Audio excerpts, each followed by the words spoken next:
Good evening and welcome back to Sonic Generations PC.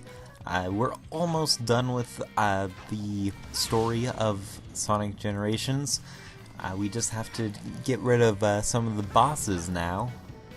First we have to do the, quote, modern age boss fights. And like every era in this game, there's first a rival boss fight, then a area boss fight. So our rival for this era of Sonic is going to be Silver the Hedgehog. Silver the Hedgehog, he originally debuted in Sonic 06, and like I said, that game was not well received by hardly anyone. But there is actually a pretty big fan base for Silver the Hedgehog. He is a hedgehog that is from the future. He goes back in time to stop bad things from happening to Soleanna by... He actually tries to do that by killing Sonic, but that's a more complicated story than it needs to be. But he also has psychic powers. He can pick things up with his mind and charge things with his mind, float with his mind, just all sorts of psychic powers. Yeah, he never did something as cool as what he's doing in this boss fight. Not even close. He never did anything that cool in Sonic 06, but it makes for a fun rival battle. Silver has a notorious line in Sonic 06 called that happens in your first rival battle in that game, where he keeps, every time he grabs you with his psychic powers, he says, "It's no use." And it's very easy to get caught into a loop where he just keeps grabbing you over and over again. So you keep hearing, "It's no use, it's no use, it's no use," over and over again. So usually when you see people talking about Silver the Hedgehog, the words "it's no use" gets thrown around a lot. You know, like I was saying earlier, Sonic 06 is just, it didn't feel like it was a completed product. It could have been the situation, like, it's very popular speculation that the game felt so unfinished because they were trying to make a deadline for Sonic's 15th anniversary. Sonic 06 was actually an anniversary title, which was another thing that made people really disappointed with the quality of the final product. But it's more or less agreed upon that it was sold before it was actually finished. And if you're part of the group that thinks that allows them to give Sonic 06 more credit for being, despite being as bad as it is, I'm not going to get into that argument. But the end product, whether you like the game or not, you gotta admit that Sonic 06 had some problems. It had great music though. That's actually, Sonic 06 has some of the best music in the franchise, I'd like to say.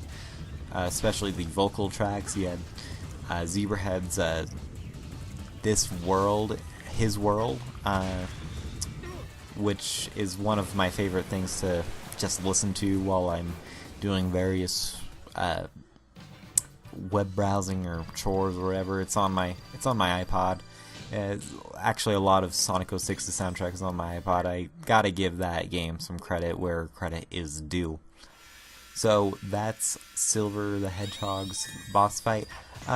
Essentially, you know, standard chase type boss fight where you just have to get close to him and homing attack him.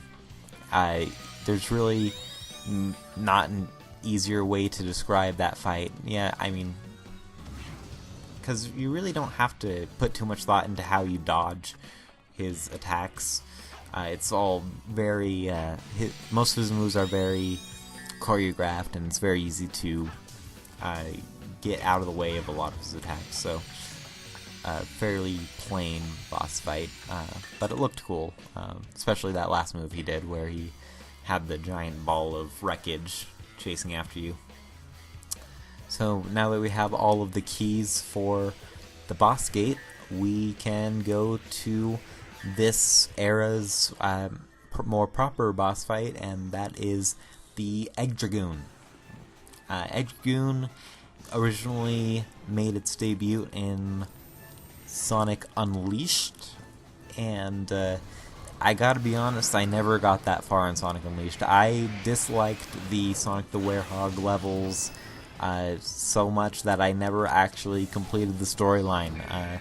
Funny story, I actually did eventually buy the game for PS3, tried playing the storyline, tried chugging through it just so I can experience all of the game, and couldn't do it. I ended up going online, downloading a completed save file, putting that onto my PS3, and then playing all the daytime levels.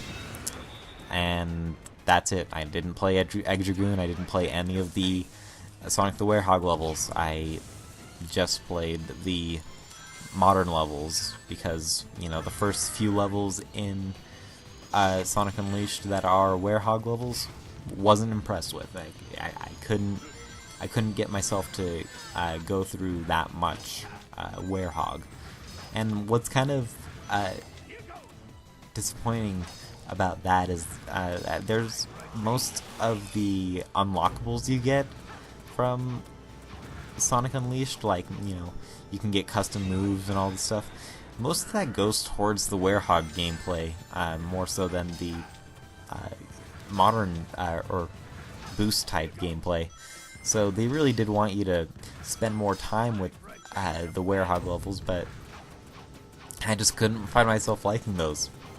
So when I saw Egg Dragoon, I thought it looked really cool. I was still excited to play it when I saw it in Sonic Generations, but I didn't really have the first-hand experience to really judge the fight apples to apples to the original Egg Dragoon fight. But I believe it is the final boss of Sonic Unleashed, and Sonic Unleashed has a very infamous final level called Eggman Land, which I believe it has daytime and nighttime sections, so both types of gameplay are represented. But playing through Eggman Land, I believe a lot of people average about 1 hour of gameplay. And in Sonic the Hedgehog, an hour of gameplay on one level is unheard of.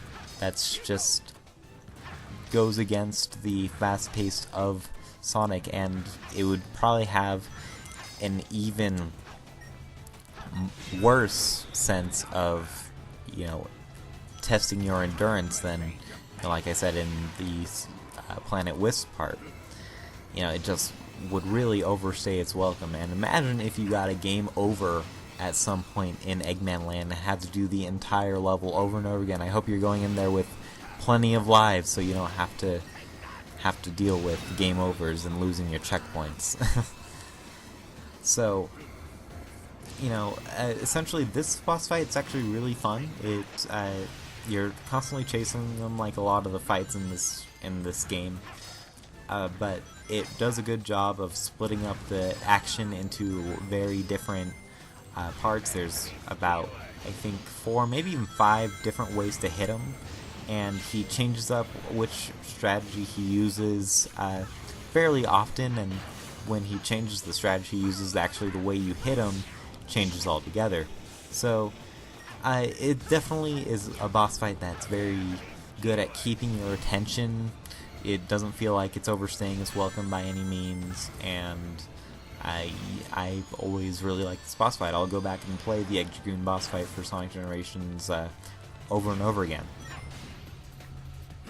And I believe I only have 1, maybe 2 more hits on him this round, and then I am done with the modern era of Sonic Generations. So there is going to be a bit of cutscene after this part, so I'll stop commentating over that so you can enjoy that part of the game. When you're diving like this, you can actually hold down the boost button, and you'll you know, start to descend more quickly. You're gonna have to do that because I believe there are doors that can close on you, and it'll count as a death if you do that. So you gotta make sure you hold down the boost button in that section. But if you can do that, then it's a finished boss fight. So I'll see you next time when we tackle the final boss.